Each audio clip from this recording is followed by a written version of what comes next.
बेटी है और जनक महाराज की चारों बेटियां एक साथ विदा हो रही हैं। सोचो आप। अच्छा देखो, जब अपनी बेटी को विदा करते हो ना तो कितने आंसू गिरते हैं, और जब दूसरे की बेटी को बहू बना के लाते हो तब कितने खुश होते हो। तब तो बत्ती सी नहीं रुकती है। बहू आ रही है। अब देखो ये क्या विधान बनाया है ब्रह्मा जी ने। शायद इसी का नाम ही है दुनिया, यहाँ कोई आ रहा है कोई जा रहा है। उधर एक दूल्हा घोड़े पे चढ़ा है, उधर एक जनाजा उठा जा रहा है। आज सुबह से लाखों लोगों के यहाँ बच्चे का जन्म हुआ होगा। भारत में लोग नाच रहे होंगे, बेटा हुआ, नाती हुआ, और लाखों लोगों के यहाँ मृत्यु हुई होगी, छाती पीट पीट के रो रहे होंगे। किसी का पति, किसी का बेटा, किसी का पुत्र। देखो ये संसार मुसाफिर खाना है। कबीरदास जी का भजन है ना, रहना नहीं देश बिराना है। ये संसार कांटे की बारी, उलझ उलझ मर जाना है, रहना नहीं देश बिराना। आज आपकी बेटी उसके घर, उसकी उसके घर, उसकी आपके घर, ये क्या विधान बना है। मिथिला वाले रो रहे हैं पर अयोध्या वाले तो बड़े हंस रहे हैं, बड़े खुश हो रहे हैं। सुमित्रा मैया आज सुबह से चौक पूर रही हैं, द्वार द्वार पे। क्यों? आज मेरे घर 4 बहुएं आ रही हैं। बेटी विदा करोगे तो रोओगे, बहू लाओगे तो हंसोगे।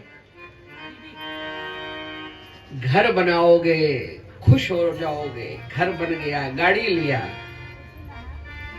कभी खुशी कभी गम।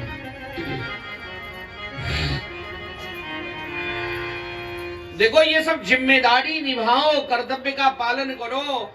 मकान बनाया, गाड़ी खरीदा, बेटा की शादी किया, बहू लाए, बिटिया की शादी किया, विदा किया, सब करो। पर यही सब माया जाल के चक्कर में पड़ के एक एक दिन ये ना भूल जाओ कि एक दिन ये शरीर से प्राण निकलेगा और हमें आगे यात्रा करना है। भगवान का भजन मत भूल जाना इस रोने गाने के चक्कर में। यही मोह ममता है। ठीक है, रोया, हंसा, गाया, खेला, सब किया, लेकिन इसके साथ सावधानी रखो कि रोज आधा 1 घंटा भगवान का भजन करो। तुम कौन हो इस बात को हमेशा दे। यही कथा सुनने का मतलब है। जो कथा सत्संग में नहीं बैठते वो केवल रोने गाने में लगे रहते, और जो सत्संगी होते हैं ना वो ठीक है, अपना कर्तव्य निभाया और उसके बाद फिर शाम को बैठ के सीताराम राधे श्याम से अपने को सावधान रखो कि एक दिन हमें फिर यहाँ से जाना। ये तो शरीर के संबंध से सारे काम हो रहे हैं ना। बेटा बेटी की शादी, घर, गाड़ी, ये सब रिश्ते नाते, ये तो शरीर के संबंध से है। जिस दिन शरीर छूटेगा उस दिन कोई नहीं मेरा है। इसलिए जिम्मेदारी निभाओ, कर्तव्य पालन करो, लेकिन उसके साथ रोज कुछ देर भगवान का भजन जरूर करो। नहीं तो अंत काल पछताएगा जब प्राण जाएंगे छूट। इस सब चक्कर में भगवान का भजन मत भूल जाना। सुनैना मैया ने बहुत सुंदर शिक्षा दिया। सीता जी के पास जाके बैठी, बोली, बेटियों को सिखावन दिया, बेटी ससुराल जा रही हो, सास ससुर गुरु सेवा करहु, पति रुख लखी आयसु अनुसरे। बेटी को विदा करते समय माताएं बेटी जान शिकायत का मौका ना आवे, तुझे पढ़ाया लिखाया सब ऐसा ना कहे कि तेरी माँ ने क्या सिखाया है। जाके सास ससुर पति सबकी खूब बढ़िया सेवा कर, सेवा से दिल जीत लेना।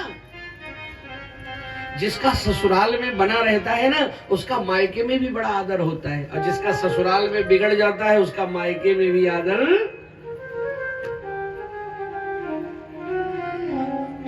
अपने घर में सुखी रहती है बिटिया ना, तो भाई भौजाई भी बार बार फोन करते हैं, 2 दिन का मौका नहीं है, चलिए आओ चलिए आओ। और जिसका ससुराल में बिगड़ जाता उससे पूछो।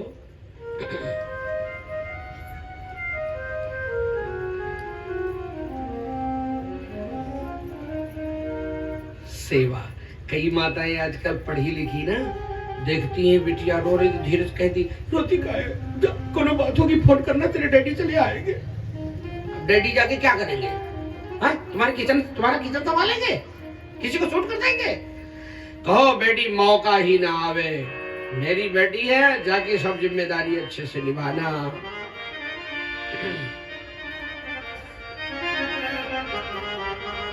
कई तो देखो आजकल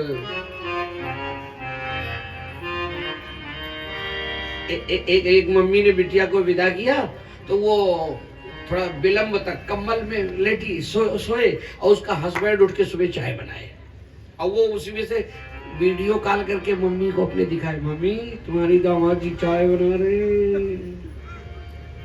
अब मम्मी बड़ी, वाह बिटिया, अरे तुझको पति नहीं भगवान मिला है, चाय बना के तुम्हें बिस्तर पे दे रहा है।